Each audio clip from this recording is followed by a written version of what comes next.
You're listening to the UK Christian Hip Hop Podcast on Kingdom Culture. What is the importance of rap music to the black culture? In light of circumstances and things that's been going on around the world, it's unmissable. So I don't even need to go into too much detail into what's been happening. But there's definitely been a surge of awareness to the black community. I've seen incredible amounts of money given towards black causes from people like Nike, Adidas, the likes of TV companies, Apple, and injected large amounts of money into the black community. Whether that money is going to land there, who knows? But they've made a press statement and now it's gone. So clearly there's some sort of wave or change or provocation or thought that's happened to the black community. The question is now, why is it, how can we look at rap music as important to the black culture? What gravity, what strength what pillar is rap music to the black community? And that's the question and the subject I want to flesh out and see. Well, I'll throw a few facts your way, yeah? I've been doing some research on rap music and its importance to society at large. So the first fact is crazy. So rap music grew out of the 1970s New York City block parties. So isolating the percussion elements of funk, soul, and disco songs. I never knew this, but isolating the percussion elements of funk, soul, and disco songs, MCs began to lyricize the beats in between DJs, thus giving birth to a full new form of music. So rap came out of those block parties, which is like, it's just strange, isn't it? Where rap music wasn't this kind of form that was built in a boardroom. It came out. But obviously it's influenced a bit by reggae as well. Yeah, let me elaborate a little bit. Yeah. Right. Toasting was huge in Jamaica, and they were putting songs from one to the next to the next and the next, and the kind of the flow. That is in New York at the time because you have all the Jamaican immigrants that moved over there, and so they brought that culture with it. But at the same time, because all the records that were available, so widely available, and also the technology that was becoming secondhand in all the pawn shops, people were making music with it was like the perfect storm, And so I know a lot of people talk about the funk and all this kind of stuff, yes, but a lot of that is because of how they got to where they are in these inner city areas and the access and also to do, you can't go to a nightclub at those times. You just couldn't. So people were using these warehouses and stuff like that. They were just creating, their own. It wasn't so amazing how it wasn't made in a boardroom. It wasn't it wasn't made in a science lab and put out to the masses. It was created by the people for the people. And it's it seems like it was amalgamation of so many different art forms, but now you can see after 20, 30, 40, 50 years of this stuff, it's actually now its own entity. It's breathing in its own way, and it's creating subgenres and it's creating different branches from this very incredible tree.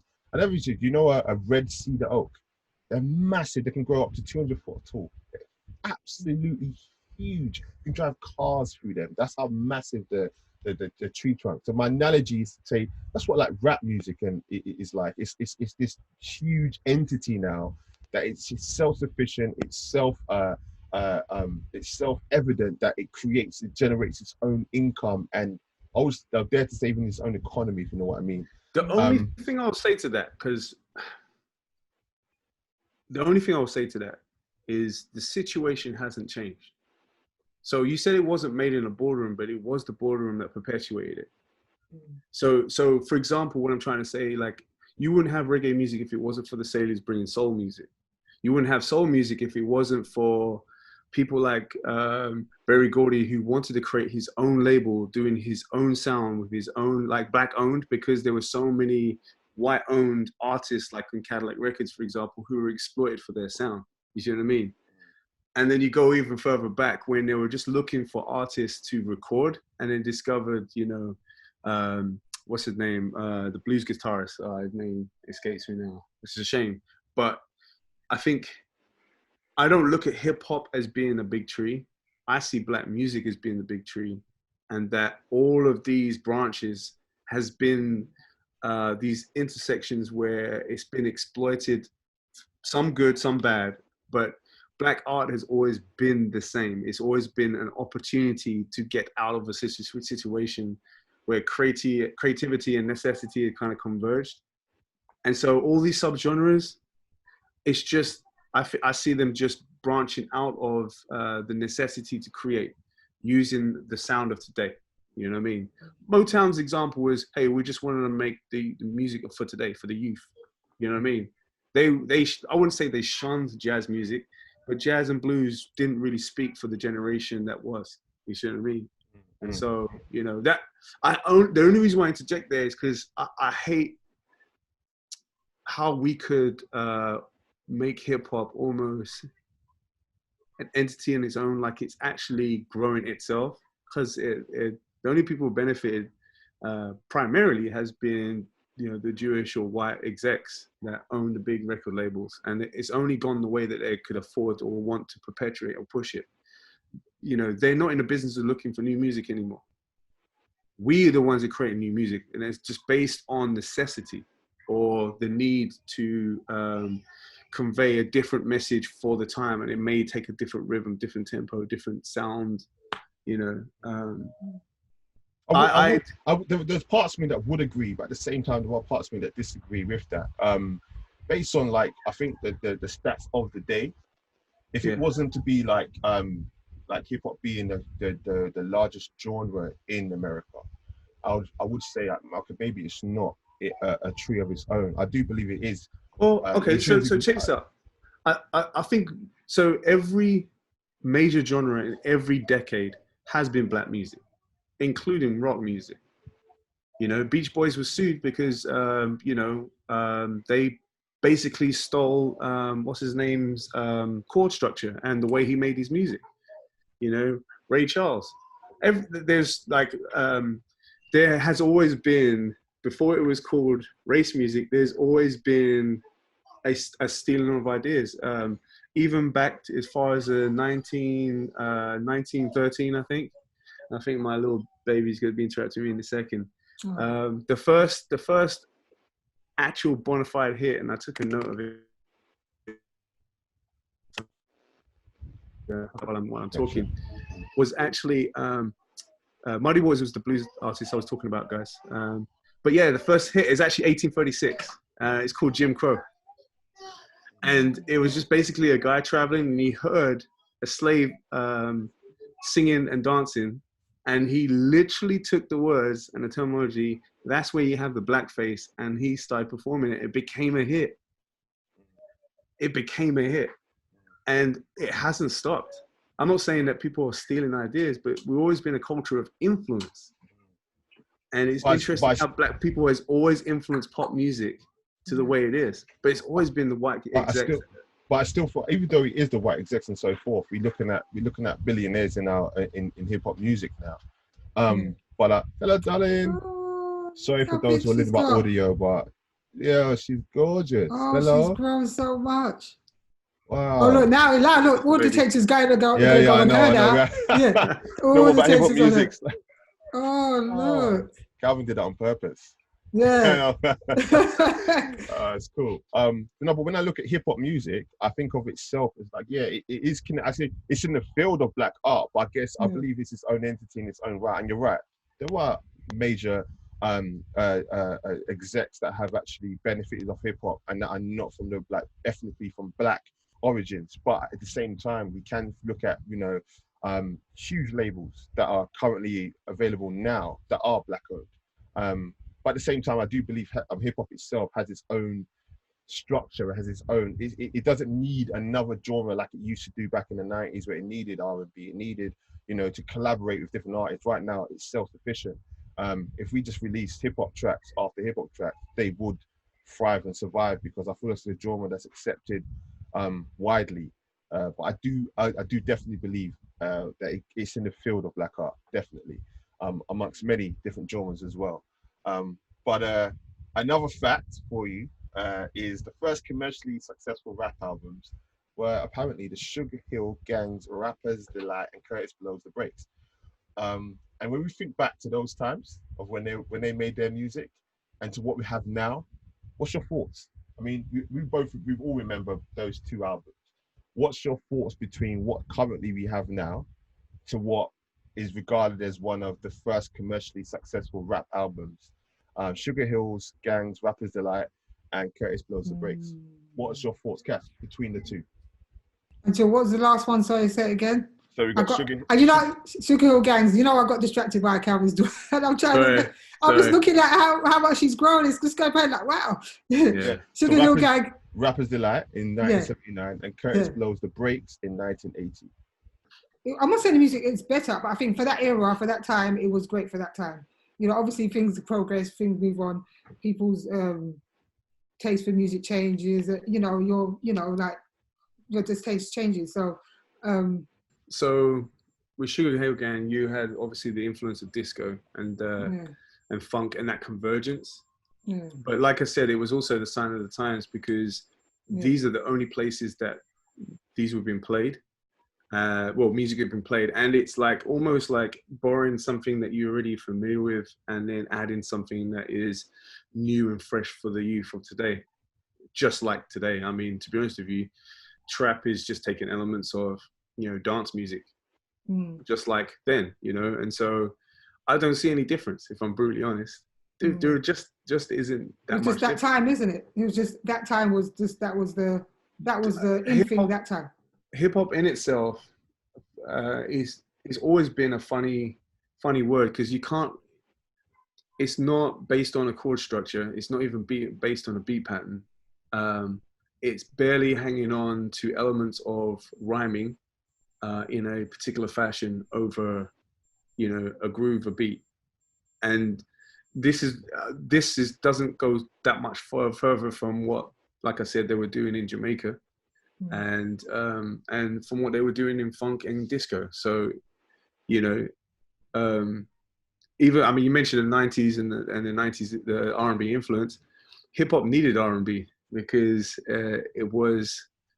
It was going kind of harder with the NWA sound, and then you had Teddy Riley just bringing it and move it out. Move it out. Like the game don't change. I mean, you saw that in soul music. People started to get more conscious after '67. What happened in '67? You lost Martin Luther King, Malcolm X. JFK. You got and then you got what's going on. Like. The game ain't changed. Black music hasn't in itself and changed. Hip hop is just another form of what's been going on for years. And, there's always been superstars of many different kinds, but, we're all creatures of influence. It's very, very hard to create something completely unique. You may have these anomalies like hip hop in, 78, I think that record was pushed out. And it took the risk of certain record labels to really push that. But then what do they do when they find something new? Wait, we need to do this. We need to do this. We need to have this in our books. And, I don't think if it wasn't for, I mean, there was was it since 77, they were already like rocking these parties. No one took the risk until that one song. Someone took the risk.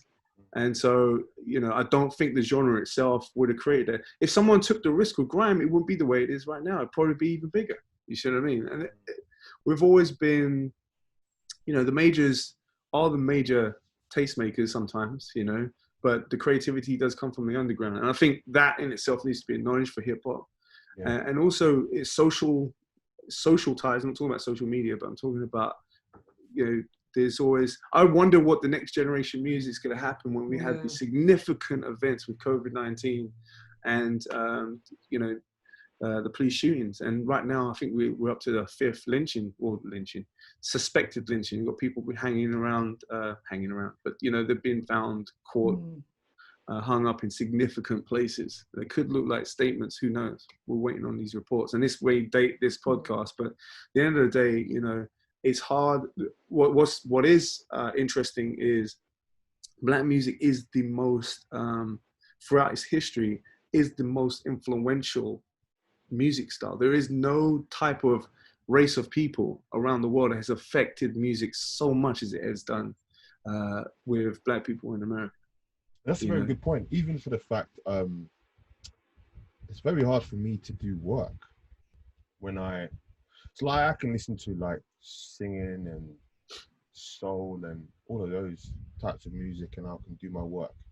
And when I put on rap music, it's very hard to concentrate because it feels so. And I'm talking about, I don't want to sound condescending when I say this, but I'm talking about real rap music. You know, the one that's actually got bars on each line, and it's not the same as the one before. It's not repetitive. It's new as it progresses. But it's very hard for me to do my work. I'm just like constantly taking in the information of what's been said, and I'm going over it and I'm chewing over it time and time again. So definitely influential in terms of its lyrical delivery. It's immersive. It's an Do you think immersive that's genre. because of your appreciation for rap and the area where you would check out for hip hop being the culture, rap being the style? Yeah, I will definitely agree with that. It's definitely my appreciation for it. I don't really like to have split focus. So if I'm doing something which doesn't really require my ears or my eyes too much, then you know I listen to a good rap album. But if I'm doing my work and I need to focus and really concentrate, I can't, because I've always got that kind of like how this person hitting the beat, what flow they come with, what's the melodic kind of entwinement that they've got going on. It's not a word, but I'm making it a word. They've got going on. All of those elements make me appreciate and I'm enjoy about to drop a grenade then. This would be interesting for you because we've made that distinction between rap and hip hop. How much, what has hip hop done for the culture, seeing that it is a cultural, it's more culture than it is art? And the reason why I say that, let me sort of add a tag to it. There's a stereotype that has been playing along Black people for a long period of time that we would consider negative and a stigma that we don't want to be associated with. How much, seeing that we've kind of paid homage to hip hop and how powerful it is, how much of that culture do we accept? Because I think you're in love with with rap and not so much hip hop. You appreciate where hip hop has gone and all the elements of it. Yeah. But I challenge you on what that cultural representation, because remember the influence of major record labels has got it to where it is, and they've always put money on a certain type of stereotype that will help sell hip hop.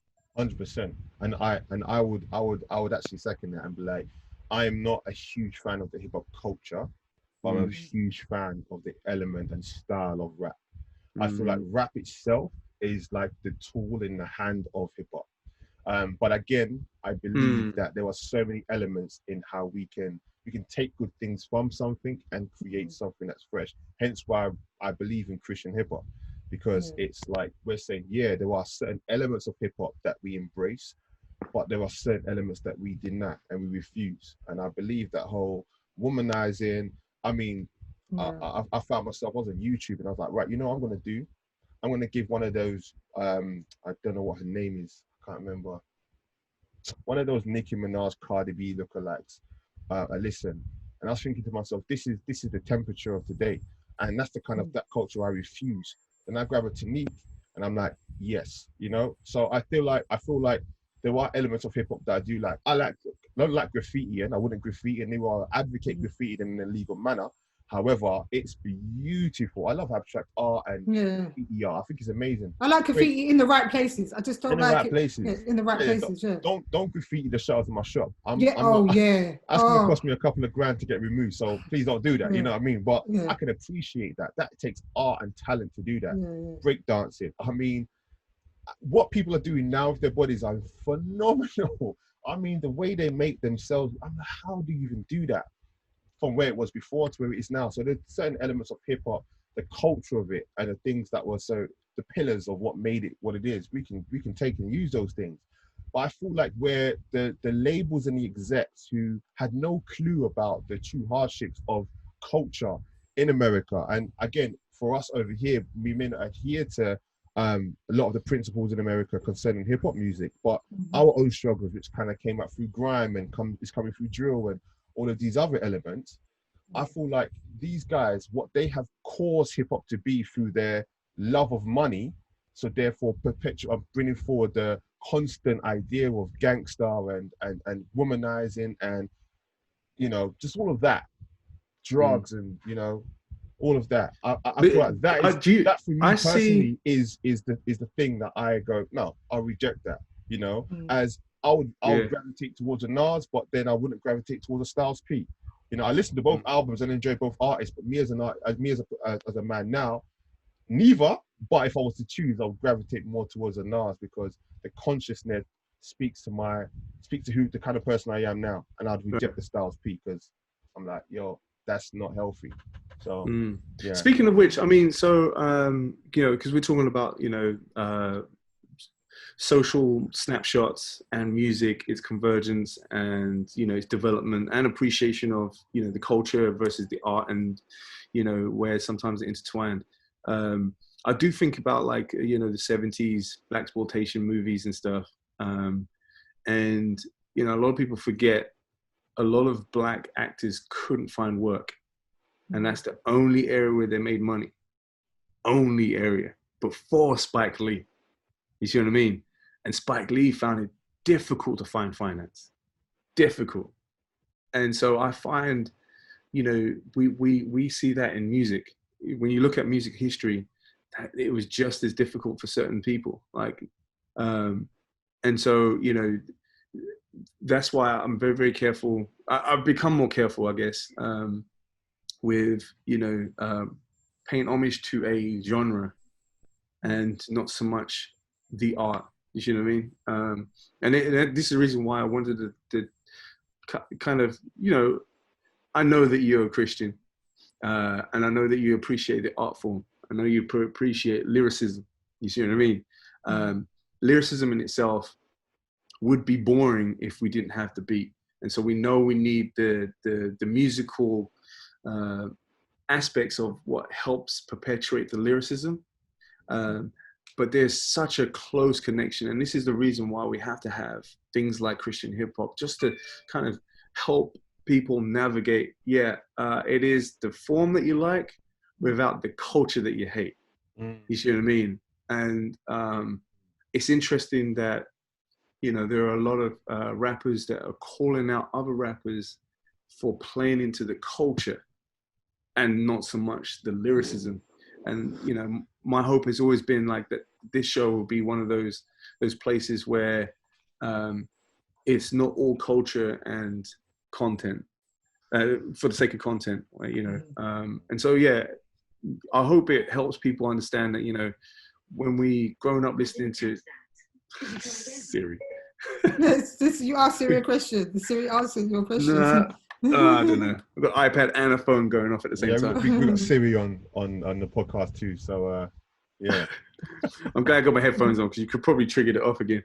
But yeah, just I remember the day where I guess the penny dropped and I felt like God had knocked me off my horse.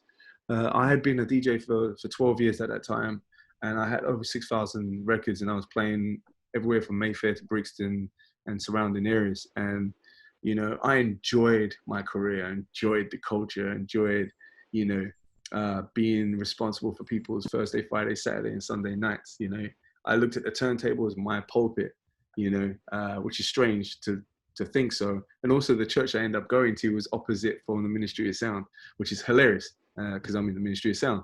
But like, what I want people to understand, but it's crazy, isn't it? Yeah, it's no, I like the pun. It's good. Yeah, I find it amazing, and I wish the distinction would be a little bit more defined now. Yes, we can make beats like the rest of them. We can rap like the rest of them, but we don't have to compare now. We're not at the stage where we're looking at standard definition TV to Ultra HD. We're not there now. Like we're Ultra HD versus Ultra HD now. We're very, very close. But we're not supposed to compete with the world sonically now. Like we're there, all right? what we have to do is that we have to be excellent and we have to be lyrical because the people need to be edified. There are people like me who didn't know about Lecrae when I became a Christian. I became a Christian. I literally said goodbye to hip hop because I couldn't listen to, I just couldn't listen to a rapper and I just found myself like kind of preaching against what I'm hearing. It's like, no, that's not right. That's not right. That's not right. And those who are Christian who've been listening to this will understand that battle. It's hard to just listen to the beat. It's just, it's there. Like it's so prevalent. And you find yourself saying these things you wouldn't want your kids to listen to. You wouldn't want your wife to listen to it. And so, I was having this. Yeah, go on. I was having this conversation with a UK Christian hip hop artist yesterday, and he was talking about, I want to hit mainstream. I'm done with the Christian. It's like I need to make this happen. So still being a Christian, but just saying, look, man, ain't nothing popping for us over here. We need to go over there. So it's the they're going for. It's the money they're going for. So that means it's the money they're going for. There is an element of they're going for the money to build their industry, to build their career, but also and the fame. Yeah, and I'm not sure about the fame. He didn't really touch on the fame, but there could be an issue for that. But he was also talking about the fact that there are more platforms that are dedicated towards rap music over in the UK, as opposed to what's going on in Christian and whatnot. And we was having a good discussion for quite some time. But again, it begs the question. I've said to a few people over the past couple of weeks, we have mega churches that are in cinemas, paid buildings. I mean, these are not cheap. My brother goes to one of those, and I went in there to shoot a video and whatnot, and they've got like 15 rooms and 8 bathrooms, and it's like a mansion, these places. And they would invite a Christian rapper to come down and won't pay him, or pay them, should I say. And we're in this continuous cycle of, we can build industry, and there is something here, but we're not capitalizing on the way we should, and the brand is not being seen as it should. Why do you think that is? Because some people, I think they're under the illusion. They say, I'm not making money in Christian, but then it's because, to be honest, their music isn't that great. Well, that might just be the honest thing. Their music isn't as great as they may seem it to be, and they probably think, let me go mainstream, I might have a chance of making it. In fact, it's even that circle's even wider. So that pond, you're more likely, definitely gonna get lost in it. And I think it's funny how we started off talking about like the fact that people don't think in teams, people don't think like everyone's an independent now, and so what you have is that very, very low at the bottom. Yes, it's easy entry, but there's so many people at the easy entry point, and they want to get to the top, and so they clearly just see this as an economic opportunity. They're not. If God wanted you to be at the top to perpetuate the gospel, He will make a clear path to make that possible.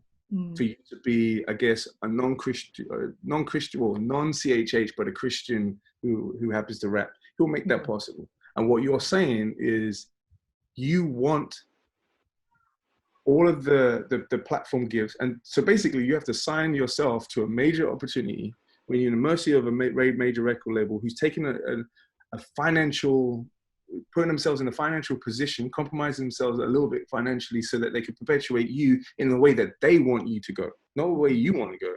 And you think that there's a major label that wants you to use you to get what they want, and for you, want you to honor God in your journey. So there isn't, unfortunately, there is not a major record label who's interested in the business of perpetuating the gospel and edifying the saints like that. Very true.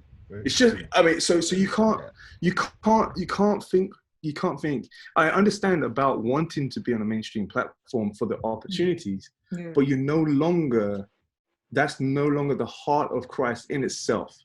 There's nothing wrong with entrepreneurship. There's something wrong with your mindset to believe that you could do that from that platform. If you can't do this, it's like the parable of the talents. What you do, how you plant, what are you given, and what you do with what you're given. If you just gotta hope that when the master comes, you go, hey, look, I've got this. Hey, can you help me get to there? Are you mad? You know what I mean? What you can't sit and wait. Yeah. You have to, you have to work with a few. If you want to be a Christian rapper, rap to the Christians. If you don't want to be a Christian rapper, then play into the genre, do it for the culture, as they say, and then ride that wave. But remember, just as you thought about that easy idea, everybody else is doing the same thing, and that's the reason why it's so saturated. And to the words of that's a very good point, Calvin. Honestly, to add to that, to the words of was it Derek Minor and Ruslan? Watching a few of their videos on YouTube, and I was talking about making 6 figures. That's what their craft, their career, what they do every year. And I was quite surprised. I was quite surprised where in the UK we're barely scratching the surface. I mean, if we're to be honest, taking a wild stab in the dark, I could be wrong. Yeah, but they really hard. Like, they really went, they never did that overnight. That was a lot of dedication. I know, but when you think of what they've done in the US, the issue they're having now, which they're saying, why aren't when people grow up, in terms of when they get into their late 30s or 40s, why they're not listening to rap music anymore, while our secular counterparts are still listening to rap music at that age, because of their I would say their domination of the youth industry in churches. And now they're saying, look, don't just book us for youth shows, just book us for a show. Like, don't just marginalize us into this small box. We're talking about big subjects and important subjects now. Where over here, we haven't even touched, I mean, that youth group, or, the young people, or, spreading the awareness of that. And which is the biggest group leaving the church? Exactly. And not only that, we complain about having no industry, having no finance, no circulating finance in what we do. So I think there's a huge element. Kanye West showed it with the album, I forgot, Jesus is King. He showed it with the album Jesus is King what can be done. And I don't think his purpose was that, but I think we can take true stock and true understanding about actually what can we do with this genre. I mean, let me just throw another fact at you guys, yeah? I'll tell you what you think of this. The rap industry is estimated by Goldman Sachs to be worth roughly $62 billion. Now, for us guys in the UK, that's 49 billion. I mean, now, again, it's an estimation, but I don't believe they're far off into certain degrees. I mean, this is a genre that generates a lot of money. And it's a conversation that it's hard to have with many Christian artists, because they're like, no, I do it for the ministry, whatnot, which is great. I'm not trying to marginalize you to, like, you don't know about money. I'm just saying you need to fund and finance what needs to be done. As earlier on, Cash was talking about mixing and mastering your stuff to make sure it reaches the standard and the level. I mean, to the fact that we're not doing that. And Calvin, I'm not sure what the prices are for mastering your stuff, but it's not cheap. But in order for us to create a product that is that level, we need to start having these conversations and making those payments to bring our product to a higher standard. For instance, CD covers. I received them in droves because they come with a press release. In the UK, they are not good. Not the brand of what you're creating a brand to display. This is what's on the inside of this CD case. Now, when you put that into your player or you press play on Spotify, it's supposed to give off a feeling. Your senses, your sensory, your eyes and the colors and all of that. It's supposed to give off a certain feeling. They are really poor. So when you talk about mastering, we talk about CD design, we're talking about. You mean like their album, their Just have a look. Just look at some of the what's going on in the UK, and I'm like, this is not hard. I mean, you can get. They could never even get through mainstream with that. That's the thing. They wouldn't even. You send that to they wouldn't even look at it. They would tell you to go back and work on it. I think what's hilarious is that we're not. And I'm talking primarily to I guess the people who are Christians that want to get into this music, whatever demographic that they fall under. There is a major misconception that because it's on Spotify and that all you need to do is get a beat, rap on it, make it sound decent, and put it onto Spotify, that's the three avenues. There's the three, major things that you need to focus on. Everything else is just kind of secondary. Maybe I'll just pay for playlists and that's how I need to do it. And that's a shame. And it's funny, you said that mastering is expensive. I think it's more expensive spending all that time and energy on something that doesn't actually make anything. Anywhere. And at the end of the day, when you think about it, what they said in Spotify, 90% of the music that's on Spotify doesn't make any more than $10. 90% of Spotify doesn't make more than $10 because we all think it's easy. We're all not putting any work and crafting it. And at the end of the day, how are we honoring the Lord if we can't do what Colossians 3:23 suggests, which is to honor the Lord and not men? He wants us to work heartedly for the Lord and not to men. Like, how are you dedicating yourself to the Lord through mediocrity and no due process, diligence, quality control, and you mentioned brand. I mean, you have to brand yourself. You have to sort of differentiate yourself from false teachers. You have to differentiate yourself from secular hip hop. So you have to differentiate yourself. So you have to be clever and prayerful and you have to get knowledge in the game. You have to. It's if you want to earn a living, if you just want to do it for fun for your friends, then cool. Don't even put it on Spotify to get more CDs. And actually, it's funny you touched on a point about the size and breadth of the industry.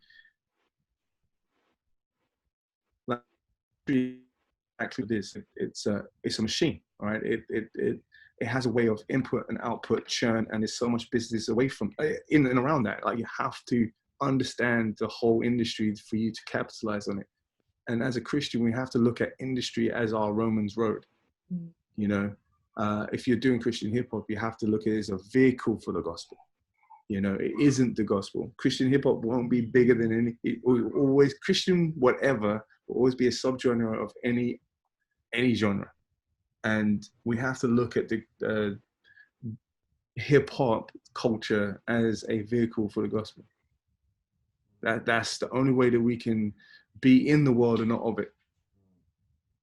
And how do you believe we bring let's take this a bit deeper just before we end. So not too deep in terms of length of time, but deep in terms of quality. So how do we take Christian hip hop, which again originated from Black Christians, how do we take that to a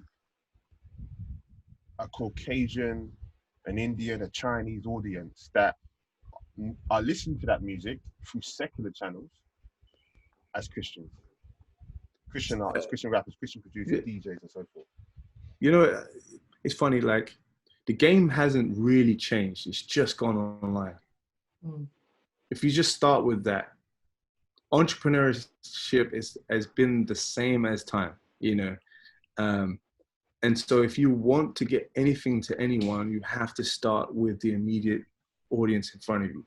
If that becomes popular and the Lord's behind it and you've been blessed from 1 to 9 to 90 to 900, it literally starts from 1. And so anyone that's clout chasing and looking for a platform is basically you're literally saying, I do not trust my ability to just find the right people and just work on the 1, the 9, the 90 to 900. I just want to find somebody who already has all these platforms and they think I'm dope. Do you know what I mean? How prideful are you? Like, you think you're the center of the universe, that you think that you can just get there and just explode. Like, you got people who are making money by exploiting other people. That's business, that's capitalism. Yeah. You think that you're worthy of being capitalized. That's basically what you're saying. And you still thinking you're going to retain your Christian identity? Come on, man. Do you hear yourself? Like, you should literally record yourself and listen and going, wait, I don't hear. How can we be a Christocentric people? The peculiar ones, the standout ones, to the ones that are in the world but not of it. Yeah, we can go into pubs, but we don't act like the patriots. You know what I mean? Like you see from the apostles, the disciples. You can You can sit with the Like, tax look, collectors. Lecrae's is actually one of the perfect examples. He got a Grammy without compromising his faith. Yeah, he may pull out some of the lyrics, but like the explicit nature of that Christocentric gospel. But it's hard to look at it and go, well, that's secular. You see what I mean? And that's art in itself, you know, and to not apologize for his faith. Like, you know, but can you see somebody who won a Grammy hasn't been exploited for that? And there's nobody else who's copied that. So that means it's very, very hard to be done. You know what I'm saying? Yeah. And so if they did do it for Lecrae, and he has his own label, and he can sign any artist he wants on that label, what makes you think you could be different? Even shout out to like the Gov the Bees and the Jahazas for winning the mobiles. I mean, that's again, these are the big feats that actually have happened over in the UK too for that. And again, it's not nowhere as close as big as a Grammy, but you know, I think the stages for Mercury prizes and Brit Awards can definitely be there for Christian artists. I'm looking at, there are a few that are really like making a punch into, you know, mainstream. The last time I heard, I could be wrong, could be way more than this, so please do your own checks. But with Melvin, this is on 300,000 streams. You know, somebody quoted to me the other day. Now, again, please fact check. This is what they said, but I think it was Mark Jones, gospel drill artist, on 3 million streams. So there's so many different avenues that are actually opening up for young Black Christian artists in this field of hip hop music. You know, it's very hard for them to see any of them in CCM, or you know, gospel is classed as a Black genre, but especially with Christian rap music, you know, its counterpart is so influential. Its secular music is so powerful, a vehicle in itself. You know, we hope that much more for Christian rap music. Again, I think Calvin touched on it, and I think that's the real heartbeat of this. It's find your team, a solid quality team where you can put together all the elements of your music, whether you're an artist, a producer, an engineer, whether you're a label owner, whether you're a DJ, whether you run media, whatever you're doing, build a team around you that you can successfully vehicle whatever you need for the Lord in its excellence, in its best. Doesn't mean you have to be at your best in terms of, doesn't mean you have to be at the best in that industry, but give your best, and you will get better each time as you refine, as you go, we made a mistake there, let's not do that this time. Let's get better and better each time in what we're doing. I have a novel thought, and it might be an exclamation mark and a way to end. In the US, the Jewish community, I think the average Jewish dollar circulates the community 6 times before it leaves. They understand what community is. Unfortunately, even though we're taught that we are the body of Christ, we don't see ourselves the same way. And that's cool, because we don't have to do everything inside the community, and Christ gives us the freedom, you know, through the Holy Spirit, to do however we want with the money that we have. However, if we were to think in a team and think about community, what you're doing is creating your own industry. When you create your own industry, it has an impact and a way of growth. You should be looking for excellence in that. And so, yeah, it may be harder to find, but there are out there. Like, why not? You know, me and the artists I work with, we always pray over our music. Always. And one artist said, man, I'm so glad I'm working with you, because I don't hear that from all the other engineers. I feel like we're in this together. 2 and 1 become what? An unbreakable strand, man. True. You know? And so, you know, if we start to think like that, rather than, I understand that there are a lot of people, and it's attractive to be the only one doing everything all by themselves, but like, that's tapping into your pride nature. And maybe that's what Satan wants you to do, is to do it by yourself. You know? And don't be afraid as well. You know, because I think a lot of it can come from fear. Fear to ask, fear to be rejected as well. I think we need to be a bit more bold. I think those who have the knowledge need to be a bit more graceful in terms of sharing that knowledge as God leads them. And those who don't have that knowledge need to have courage to understand that if rejection does come, it's not based upon who you are as a person. It just may not be the right time or the right approach. So go again, try again, you know, and let's build that kind of transparency, you know. A no is just a no. It doesn't mean you're a terrible artist, your flow's off, not now. retire, you know. Just means no, not now, yeah. And if someone does say that to you, don't let that affect your character and who you are in Christ. Remember who you are in Christ, and you'll be unshakable and steadfast. So I think just community builds industry. So let's start being transparent with each other. You know, and it doesn't necessarily mean a feature. Like, for instance, if you say, for instance, you've got a like or a comment from a leading artist in whatever field you're in terms of CHA, don't go straight in feature on my track. You know, build relationship, talk to that person, and, you know, just. And they're not going to do it. Yeah, exactly. Yeah, but it goes ways, you know. As you said, you know about support. It also support the Christian platforms as well. Those artists as well, because I think some artists, for them sometimes to say, oh, we don't want our music heard on certain Christian or they just want to go to a mainstream to put their music. Then what are you? So okay, so your music, you're saying your music's for you know, Christ based. Obviously, the people that you're reaching are those of faith, or, you know, or potentially you would hope those that are coming into the faith. So therefore, obviously, you know, you're saying that the secular platform is better than the Christian one. I mean, you know, it works. It works two ways as well. Christian artists need to also, you know, team with Christian platforms as well, media platforms, because I find that that's at times lacking too. You know, they want to make music and stuff, but then they might send you it, but then they don't want to communicate with you after that as well, which I think, okay, well, professionalism, innit? Yeah. Be professional. Yeah. In all aspects, you know, and build relationship. Yeah. That's, I think, in music, that's what reigns. Relationship.